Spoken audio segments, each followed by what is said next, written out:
This is the European Theater of Operations and your reporter, Thomas B. Grandin, Blue Network War Correspondent. At the microphone here at the Coke stand is a pilot who took part in the invasion of Europe by airborne troops. Both paratroopers and gliders were safely landed behind the German lines in France by Captain Lloyd G Neblett. He's a squadron commander, 25 years old, and comes from Texarkana, Arkansas. He was an automobile salesman before he enlisted in the Canadian Air Force. And after being a year with the Canadians, he transferred to our own 9th Air Force Troop Carrier Command. Captain, I guess you were there in the invasion before H hour on D-Day, weren't you? Yes. We took off late at night to enable us to be over France in the wee hours of the morning.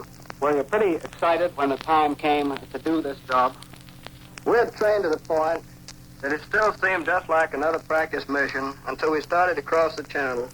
Then we had the stark realization that we were going to meet the enemy on their territory.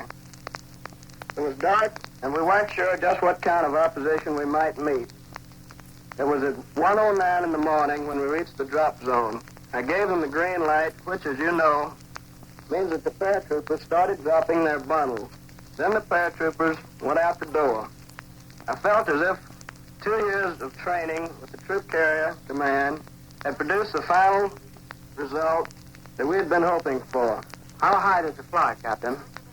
We flew about 500 to 700 feet. And did you encounter any flak? Yes, it was quite heavy, but didn't hurt many of us. And was your plane damaged any? Not by enemy fire. The only trouble was, upon reaching the drop zone, one of my pilots was blinded momentarily by the intense light caused by enemy flares. He let his ship get above mine and dropped an equipment bundle on my right wing, which caused my ship to veer out of formation. The shock, then, must have been terrific. Yes, it was. The bundle hung on my wing and forced me to lose altitude. Then the weight of the bundle broke off about 9 feet of my wing. Tough. I don't see how you got back. Well, after considerable effort on my co-pilot part, Lieutenant O'Brien, and I got the plane under control and proceeded on our course, and we got home okay. Have you been on any missions since then?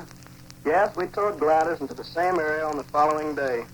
Well, on this second mission, what did you see from your plane? As on D-Day, the Navy was firing from the channel into the enemy-held territory. Barges and all types of landing craft were unloading men and equipment on the beaches. Tanks were rolling down the roads with troops marching on each side, proceeding to the front lines. Naturally, I could see gliders being unloaded on the ground when I reached the drop zone. Did you see any actual signs of fighting on the part of the enemy?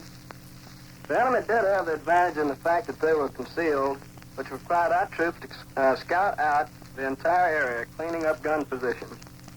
Well, we fellows on the beach were awfully grateful when those enemy gun positions were knocked out.